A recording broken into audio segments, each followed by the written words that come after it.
Assalamualaikum warahmatullahi wabarakatuh. Salam sejahtera untuk Bapak Ibu semuanya. Pada kesempatan kali ini, perkenalkan nama saya Alif Nuri. Di sini saya akan memberikan pengimbasan seri Semangat Guru, keterampilan non-teknis dalam adaptasi teknologi yang telah saya ikuti. Kebetulan di sini saya mengikuti angkatan ke-14. Sebelum kita masuk lebih dalam tentang apa itu seri Semangat Guru, pada kesempatan kali ini saya akan memberikan beberapa pengalaman atau beberapa hal yang saya dapat dari diklat yang saya ikuti, dari kesan dan pesan saya, yaitu untuk kegiatan ini sangat membantu, yaitu dalam hal informasi ataupun pengetahuan yang belum saya ketahui, yang sebelumnya masih asing pada saat saya mengikuti, menjadi tahu apa itu artinya. Kemudian beberapa diantaranya menambah pengalaman terkait dengan bagaimana kita memandang dari sudut non-teknis tentang siswa. Nah, untuk waktu kegiatan ini sangat fleksibel, jadi kita bisa mengikuti selonggar kita ya. Jadi tidak ada keharusan harus jam segini, tapi dalam jangka tanggal 4 Mei itu sampai dengan 24 Mei itu kita bisa memilih waktu yang paling tepat untuk kita belajar gitu. Nah, mungkin itu beberapa yang dapat saya dapatkan dalam mengikuti seri Semangat Guru ini. Kemudian dari tujuannya, tujuan diadakan seri Semangat Guru, kemampuan non-teknis dalam adaptasi teknologi. Untuk yang pertama, program pembelajaran yang dirancang untuk memberikan pembekalan kemampuan non-teknis bagi para guru dalam proses adaptasi teknologi pendidikan yang terus berjalan. Untuk yang kedua, mengintegrasikan teknologi dan kemampuan non-teknis ke dalam kelas. Untuk yang ketiga, dapat menginspirasi kolaborasi, komunikasi, pemikiran kritis, dan kreativitas, sehingga hasil kegiatan belajar mengajar menjadi lebih jitu dan berdampak besar.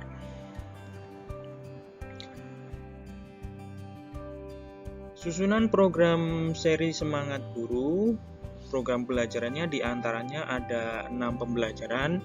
Yang pertama adalah Resilience atau yang tangguh dan teknologi. Kemudian kedua, Critical Thinking, berpikir kritis dan teknologi. Kemudian yang ketiga, Creativity atau konten dan teknik penceritaan.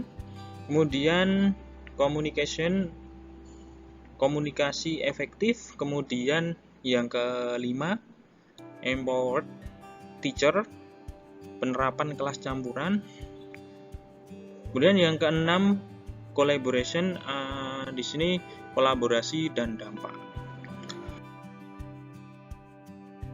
Langkah belajar yang bisa kita lakukan, adalah yang pertama, tahap pertama, peserta mendaftar di portal Guru Belajar dan Berbagi. Tahap kedua, peserta mengikuti pelatihan yang terdiri dari 6 pelajaran. Tahap yang ketiga, peserta mendapatkan sertifikat setelah mengerjakan semua tugas dan kuis dengan total 32 jam pelajaran. Setiap pelajaran ini peserta akan melakukan alur yang sama, yaitu alur pertama, peserta menyelesaikan tes prapenilaian di portal daring Guru Belajar dan Berbagi. Alur kedua, peserta belajar dari pemaparan para trainer. Alur ketiga, peserta mengerjakan penilaian tengah dan diberikan tugas untuk belajar mandiri. Alur keempat, peserta mengerjakan tugas, peserta mengerjakan kuis penilaian akhir.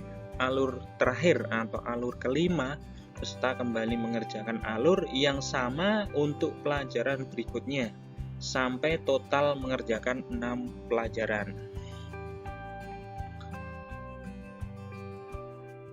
Untuk pembelajaran yang pertama yaitu resilience atau resiliensi, tangguh dan teknologi, yaitu kemampuan seseorang untuk bangkit setiap kali mengalami desakan mundur atau bahkan kegagalan. Dalam konteks e-learning dan pemanfaatan teknologi, kemampuan daya lenting dapat dikenali dengan kerangka SAMR. Mari kita kenali kerangka SAMR yang dirancang oleh Dr. Ruben Ginter.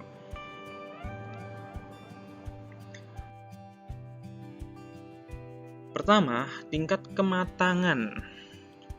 Ada 4 tingkatan kematangan. Yang pertama ada substitution, yang kedua augmentation, yang ketiga modification, yang keempat redefinition. Untuk yang pertama substitution, yaitu teknologi baru digunakan untuk kegiatan pembelajaran yang sama persis dengan ketika teknologi tersebut belum diadopsi. Kemudian untuk augmentation, teknologi baru digunakan untuk kegiatan pembelajaran yang serupa dengan ketika teknologi tersebut belum diadopsi. Namun demikian, teknologi sekarang sudah mulai.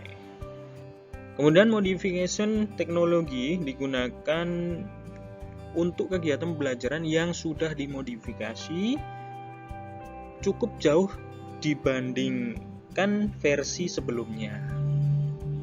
Untuk redefinition, untuk yang tingkat keempat, teknologi digunakan untuk kegiatan pembelajaran yang tidak mungkin bisa diselenggarakan tanpa teknologi baru tersebut. Untuk pembelajaran kedua, yaitu terkait dengan critical thinking. Critical thinking berpikir kritis dan teknologi.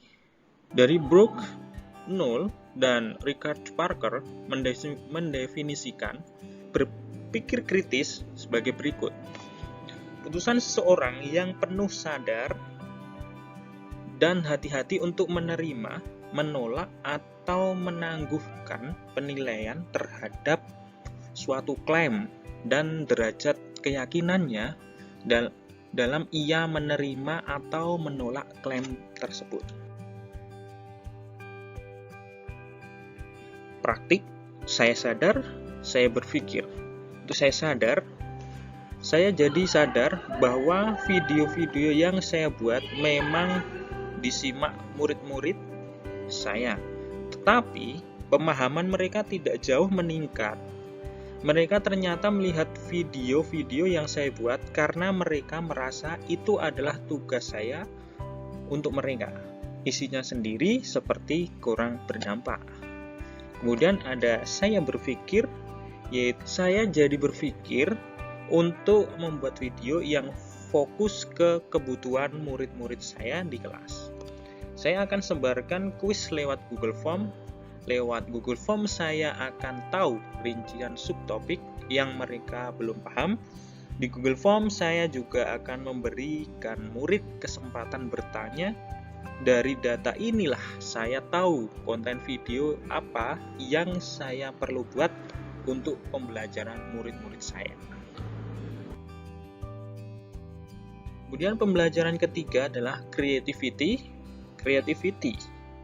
konten dan teknik penceritaan. Apa itu kemampuan bercerita? Kemampuan bercerita adalah kesanggupan atau kekuatan yang dimiliki oleh individu untuk menyampaikan gagasan atau ide, cara lisan maupun tulisan yang mengisahkan tentang perbuatan, pengalaman atau kejadian. Apa itu konten?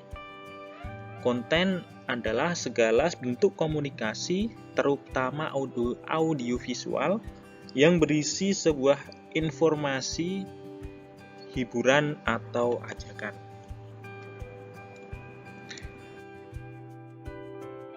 Kemudian 3 tahapan membuat konten.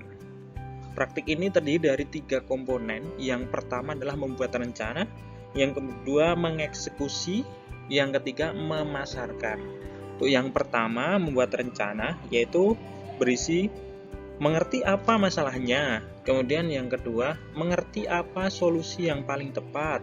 Kemudian mengerti siapa pemirsa. Untuk mengeksekusi untuk tahapan kedua, yaitu komponen kedua, yang perlu diperhatikan adalah impact, communication, dan persuasion. Kemudian untuk ketiga, yaitu memasarkan. Di antara menyampaikan dengan pengantar yang tepat, kemudian menyampaikan di waktu yang tepat, kemudian bagaimana mengajak agar banyak orang melihat.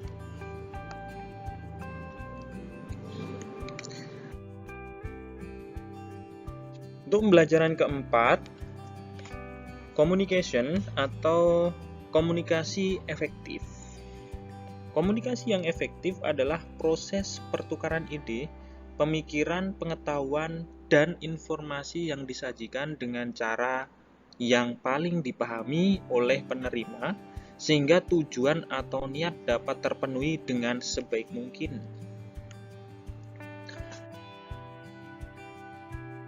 Bagaimana mengasah kemampuan komunikasi secara virtual maupun tatap muka langsung? Nah, cara mengasah kemampuan komunikasi secara virtual maupun tatap muka langsung, yang pertama adalah membina hubungan baik, yang kedua membagikan informasi, yang ketiga saling mendengar, yang keempat saling mengerti.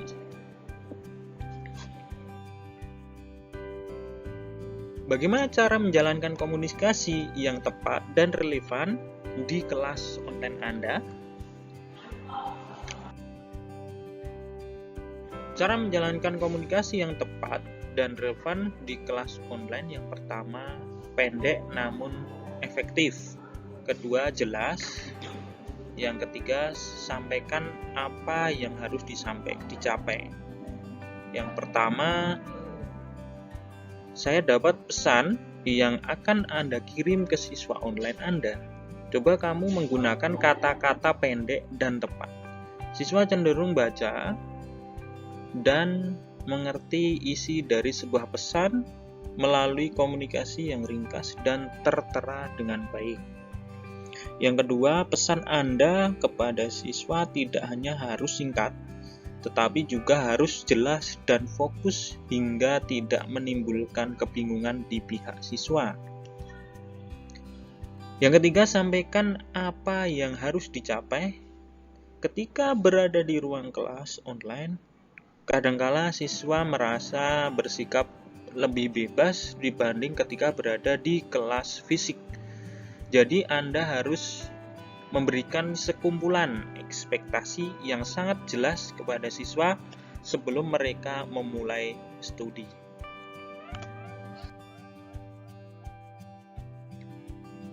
Pembelajaran kelima, Empowered Teacher, penerapan kelas campuran atau blended learning. Buki Setiawan tahun 2021 mendefinisikan pembelajaran campuran atau blended learning sebagai program pendidikan yang memfasilitasi siswa belajar dengan memenuhi 4 ciri.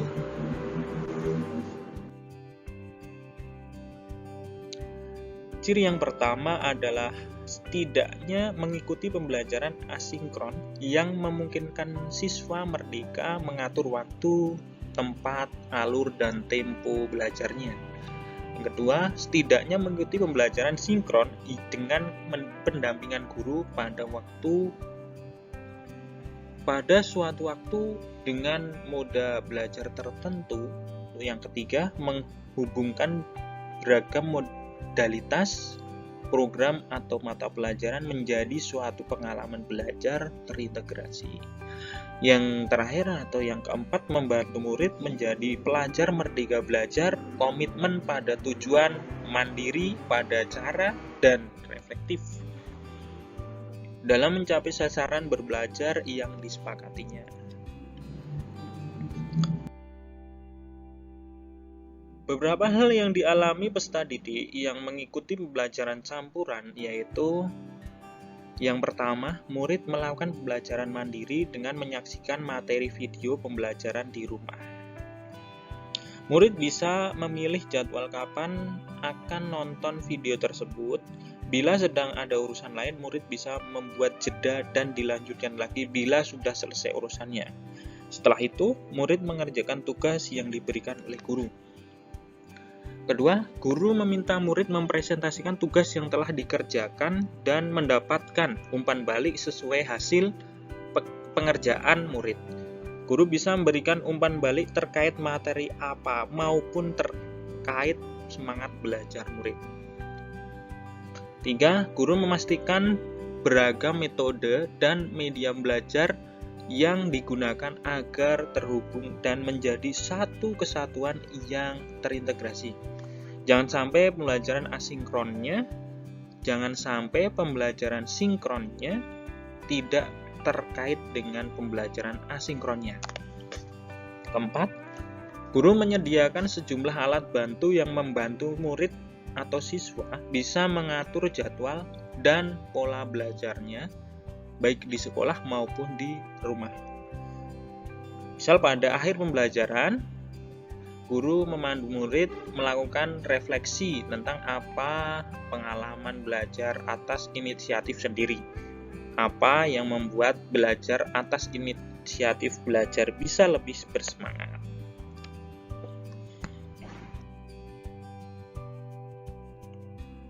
Selanjutnya, pembelajaran kolaboratif di era dan pasca pandemi. Mengapa tidak? Disarikan dari tulisan Ade Kusnandar, ahli madya Pusdatin Kemendikbud untuk pengimpasan. Nilai tambah pembelajaran kolaboratif. Yang pertama, peserta didik mendapat pengalaman bekerja sama bukan hanya dengan sesama teman sekelasnya, namun dengan peserta didik lain yang sebelumnya belum mereka kenal. Kedua, dalam pembelajaran kolaborasi, interaksi antara peserta didik yang baru mereka kenal menjadi terarah karena mengikuti program yang sudah direncanakan oleh guru. Yang ketiga, kegiatan yang bersifat kolaboratif biasanya akan mendorong motivasi dan semangat kompetitif dalam arti positif bagi peserta didik. Yang keempat, peserta didik juga mendapatkan sumber belajar yang banyak dari guru selain guru sekolahnya sendiri yang selama ini mereka kenal.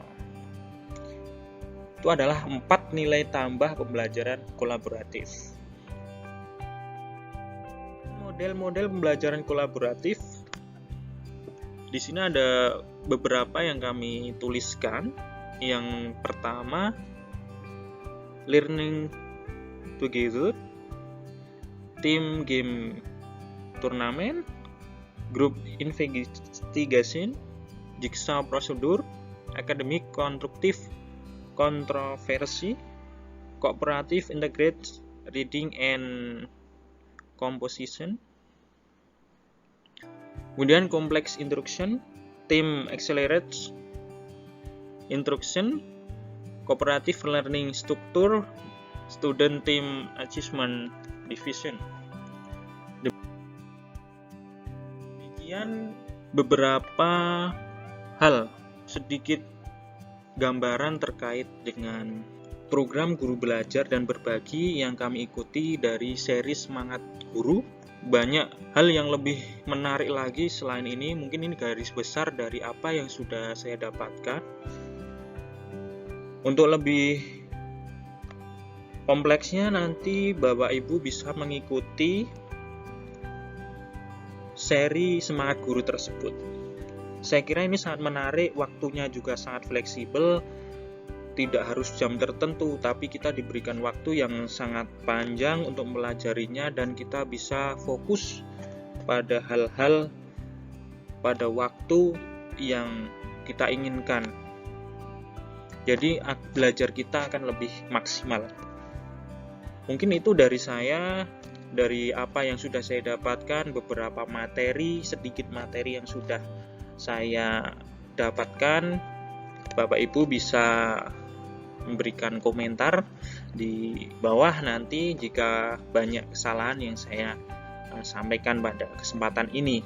Kita bisa berbagi untuk demi kemajuan dan demi perbaikan kita untuk menjadi lebih baik lagi.